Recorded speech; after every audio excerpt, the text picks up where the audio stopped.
Hi, everyone. Welcome back to another lecture on medical microbiology for medical students. Today, we'll be talking about gram-negative cocci. Again, my name is Brody Duncan. I'm a physician and medical microbiologist here in Hamilton, as well as an assistant professor in the Department of Pathology and Molecular Medicine at McMaster University.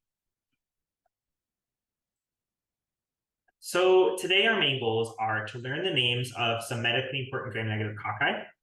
We will understand the relative virulence of the handful of species that fall in that grouping. And we'll also talk a little bit about the utility of culture methods versus molecular testing for bacteria. So here's our slide of all of the different types of bacteria that are medically important and are typical bacteria in the sense that they will grow in cultures such as blood cultures without too much difficulty. Today, we'll be focusing on gram-negative cocci, which is a relatively small group with just a few species. So gram-negative cocci are gram-negative, so they are red/pink in color, and they're cocci, which means they're circles. If we look at this picture, these big pink things are actually not the gram-negative cocci. These are human cells. So on a gram stain, human cells do often have a coloration that looks kind of gram-negative in color, but the organisms, the cocci, are actually these much smaller circles here. So you can see that they're pretty round. They're definitely gram-negative in coloration. Some of them are kind of growing in pairs. They're small, but you can sometimes see that they're not perfectly round. Some of them are a little bit oval in shape and flattened on the sides that they meet. Sometimes you'll see people describe these as coffee bean or kidney shaped. Honestly, like, you guys are not going to be really looking at gram stains, but just for you to be aware that gram-negative cocci are not perfectly circular, although contrast that with gram-positive cocci, which often are like truly perfect circles. So the first one we'll talk about is Neisseria, specifically the species Neisseria meningitidis. This is definitely the #1 most important gram-negative coccus that you need to be aware of. This is not a friendly bacteria. It's kind of a weird one because it actually can be part of some people's normal flora for at least some period of time. It likes to live in warm and moist and hospitable environments, so the nose and the throat are common places. Like a lot of kind of less virulent organisms, but Neisseria meningitidis, or what's historically called the meningococcus, is really very virulent, very aggressive, a huge cause of morbidity and mortality globally, especially among young children and in immunocompromised. Here we have these two pictures just to demonstrate a few of the clinical manifestations it can cause. So meningitis, and in this case, it's often purulent meningitis. These patients have very poor outcomes. And then on the right, we have a picture of a patient who's got petechia, because you can also have invasive disease with bacteremia and death, even without having meningitis. So Neisseria meningitidis is an incredibly pathogenic organism. It should not be part of a normal person. We have vaccines for it. We give preventative antibiotics for it. This is a very nasty organism. The cousin of Neisseria meningitidis is Neisseria gonorrhea. It looks very similar. They're very closely related. This is also not a very friendly bacteria. Probably not quite as life-threatening as Neisseria meningitidis, but on a global scale, it does cause a lot of morbidity. So here we have some pictures of some of the common clinical manifestations of Neisseria gonorrhea. On the left, we have a cervix that is not very happy. You can see there's a lot of discharge, and gonorrhea can be one of the causes for this. Really, any anatomical site where people have sex, especially warm and wet and moist sites, can also be infected with gonorrhea. So it is a source of infection at the throat, and it can cause pharyngitis. You also see infections in the rectum as well.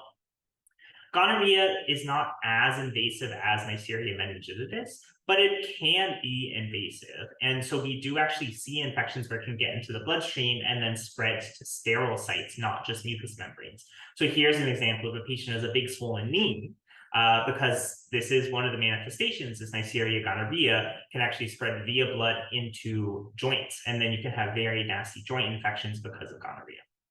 So these are definitely two pathogens in Neisseria that are serious and relatively common, and that you need to know about clinically in diagnosis and how to treat them.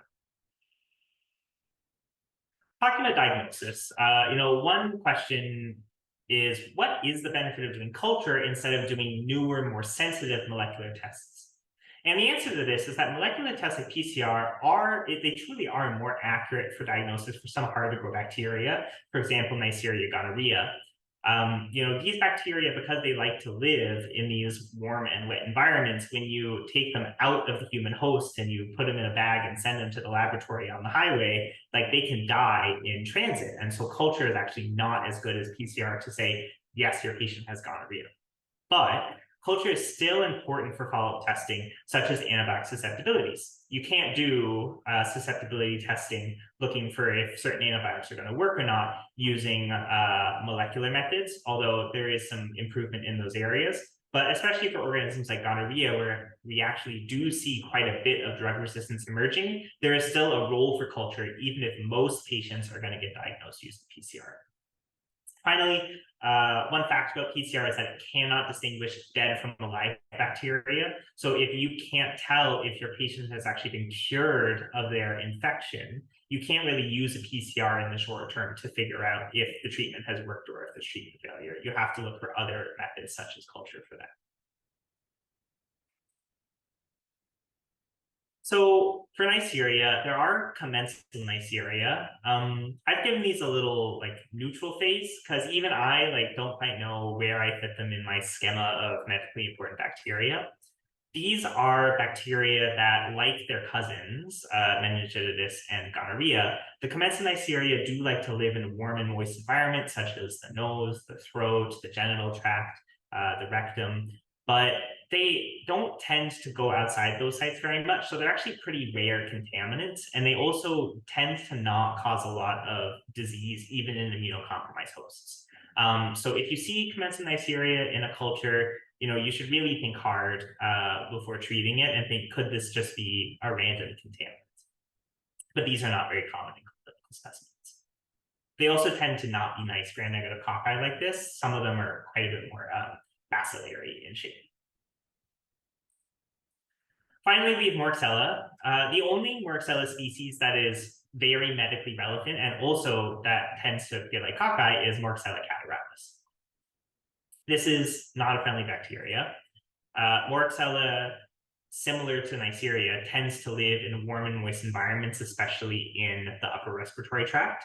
And where it causes disease is in the respiratory tract.